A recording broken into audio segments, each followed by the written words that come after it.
அனைவருக்கும் வணக்கங்க. இன்னைக்கான அரசியல் அப்டேட்ல நம்ம பார்க்க போற ரொம்ப முக்கியமான ஒரு பரபரப்பான தகவல் என்ன அப்படின்னு பார்த்தீங்கன்னா, ஈரானிய போரை முன்னெடுத்த லரிஜானி அப்படின்றவர் தற்போது மரணம் அடைந்திருக்காரு. இதுக்கப்புறம் என்ன நடக்க போகின்றது அப்படிங்கிறத பத்தின தகவல் கசிந்திருக்கிறது. இது குறித்த முழுமையான தகவலோடு இன்னும் இந்த போர் எவ்வாறு தீவிரம் அடைந்திருக்கிறது, தற்போதைய போரினுடைய நிலவரம் என்ன, அது மட்டும் இல்லாம இஸ்ரேல் மற்றும் அமெரிக்காவுடைய நிலைப்பாடு இதுல என்னவாக இருக்கிறது, அடுத்தடுத்து அவங்க என்ன மாதிரியான நடவடிக்கைகளை மேற்கொள்ள போறாங்க, இதற்கு ஈரான் என்ன மாதிரியான பதிலடிகளை கொடுக்கவிருக்கிறது அப்படிங்கிறத பத்தின பல பரபரப்பான தகவல் பத்தின முழு தகவலை தான் இன்னைக்கு வீடியோல நாம தெரிஞ்சுக்க போறோம். சோ இந்த பதிவு உங்களுக்கு பல வகையில நன்மையை ஏற்படுத்தும். வீடியோவை ஸ்கிப் பண்ணாம கடைசி வரைக்கும் பாருங்க. வீடியோக்குள்ள போகிறதுக்கு முன்னாடி இது வரைக்கும் நீங்க நம்ம சேனலை சப்ஸ்கிரைப் பண்ணல அப்படின்னா உடனே சப்ஸ்கிரைப் பண்ணிக்கோங்க. அப்படியே பக்கத்துல இருக்கக்கூடிய நோட்டிபிகேஷனுக்கான பில் பட்டனையும் பிரஸ் பண்ணிக்கோங்க. சரி நேயர்களே, வாங்க வீடியோக்குள்ள போகலாம். ஈரான் நாட்டின் மிகவும் செல்வாக்குமிக்க அரசியல் பிரமுகர்கள்ல ஒருவராக லரிஜானி நீண்ட காலமாக கருதப்படுகிறார். இஸ்ரேலிய வான்வழி தாக்குதல்ல ஈரானிய பாதுகாப்பு தலைவர் அலி லரிஜானி கொல்லப்பட்டார். ஒரு முக்கியமான தருணத்தில் இஸ்லாமிய குடியரசின் மிகவும் அனுபவம் வாய்ந்த செல்வாக்கு மிக்க கொள்கை வகுப்பாளர்கள்ல ஒருவரை இஸ்ரேல் கொன்றுள்ளது. லரிஜானி ஒரு இராணுவ தளபதி அல்ல, ஆனால் அவர் ஈரானிய அரசின் உத்தி ரீதியான முடிவுகளை வடிவமைப்பதில் ஒரு மையமான நபராக இருக்கிறார். தேசிய பாதுகாப்பு உயர் கவுன்சிலின் செயலாளராக போர், ராஜதந்திரம் மற்றும் தேசிய பாதுகாப்பு குறித்து முடிவெடுக்கும் மையத்தில் அவர் அமர்ந்திருப்பதும் குறிப்பிடத்தக்க ஒரு விஷயம். அது மட்டும் இல்லாமல் தற்போது பார்த்தீங்க அப்படின்னா அவரது குரல் இந்த அமைப்பு முழுவதும், குறிப்பாக அமெரிக்கா மற்றும் இஸ்ரேல் உடனான ஈரானிய அரசின் மோதலை நிர்வகிப்பதில் அதிக மதிப்பு கொண்டிருக்கிறது. பிப்ரவரி 28 அன்று அதி உயர் தலைவர் அயதுல்லா அலி கமேனி கொல்லப்பட்ட பிறகு லரிஜானி எதிர்ப்பு தோனியை வெளிப்படுத்தினார். ஈரான் ஒரு நீண்ட மோதலுக்கு தயாராகி இருப்பதாக குறிப்பால் உணர்த்தினார். அவரது மரணம் ஒரு சில வாரங்களுக்கு பல மூத்த ஈரானிய அதிகாரிகள் மற்றும் தளபதிகள் கொல்லப்பட்ட ஒரு விரிவான தாக்குதல் நடவடிக்கைகளுக்கு மத்தியில் நிகழ்ந்திருக்கிறது. இந்த முறைமை போர்க்காலத்தில் ஈரானிய அரசு தலைமை அமைப்பை பலவீனப்படுத்தும் ஒரு தொடர்ச்சியான முயற்சியை காட்டுகிறது. மேற்கத்திய நாடுகளுக்கு எதிராக கடுமையான நிலைப்பாட்டை கொண்டிருந்த போதிலும் லரிஜானி பெரும்பாலும் ஈரான் நாட்டிற்குள் ஒரு யதார்த்தவாதியாக விவரிக்கப்பட்டார். அவர் சித்தாந்த விசுவாசத்தை ஒரு நடைமுறை ரீதியான அணுகுமுறையுடன் இணைத்தார்.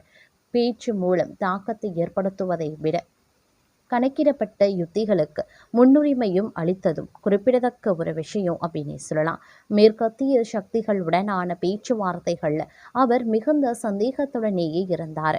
ஆனால் சீனாவுடனான ஈரானிய அரசின் நீண்டகால ஒத்துழைப்பு ஒப்பந்தத்தில் ஒரு தூதராக செயல்படுவது உள்பட முக்கிய ராஜ்ய முயற்சிகளையும் அவர் ஈடுபட்டிருந்தார்.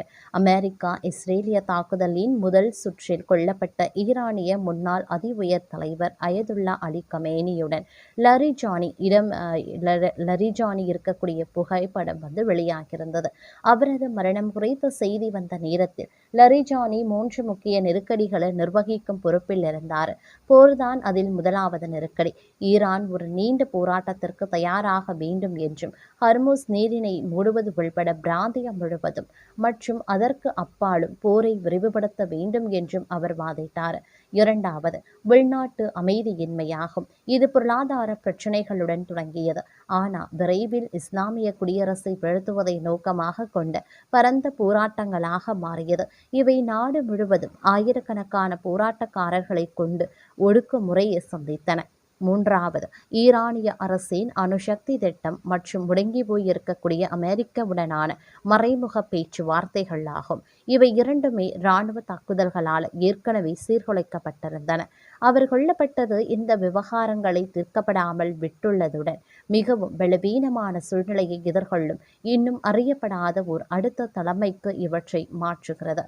உலகளாவிய எரிசக்தி சந்தைகளை சீர்குலைப்பதன் மூலம் ஈரான் ஓரளவு மீண்டு வரும் தன்மையை காட்டினாலும் அது தொடர்ச்சியான வான் தாக்குதல்களை எதிர்கொண்டு வருகின்றது அப்படின்னே கூட சொல்லலாம்.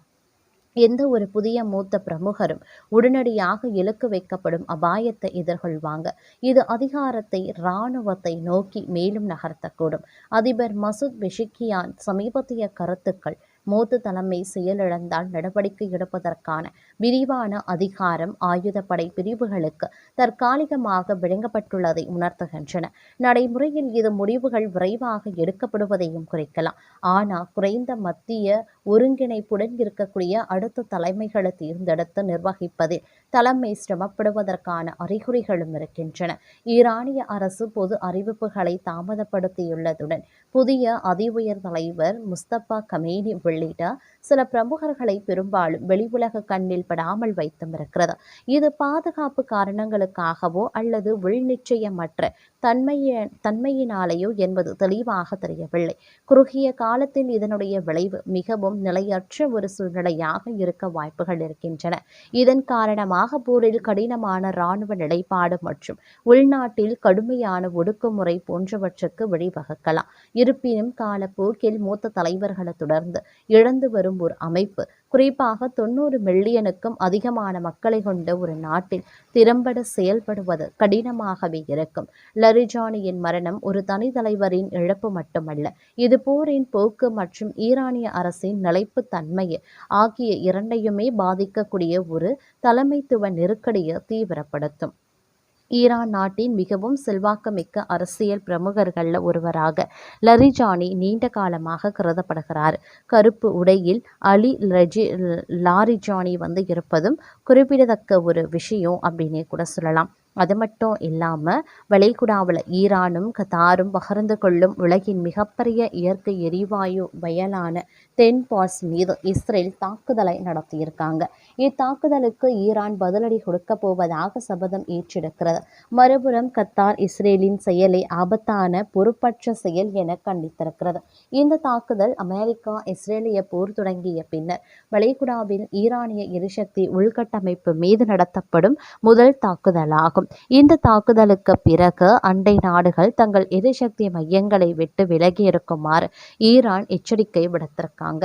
இஸ்லாமிய புரட்சிகர பாதுகாப்பு படையின் தொடர்புடைய தஸ்னீம் செய்தி நிறுவனம் தென்பாஸ் எரிவாயு வயலில் இருக்கக்கூடிய ஈரானின் பெட்ரோ கெமிக்கல் வளாகம் வான்வெளி தாக்குதல்களில் பாதிக்கப்பட்டது என தெரிவிக்கப்பட்டிருந்தது. அது மட்டும் இல்லாமல் இஸ்ரேலிய தாக்குதலில் தென்பாஸ் எரிவாயு தொட்டிகள் மற்றும் சுத்திகரிப்பு ஆலையின் பகுதிகள் தாக்கப்பட்டதாக குறிப்பிடப்பட்டது.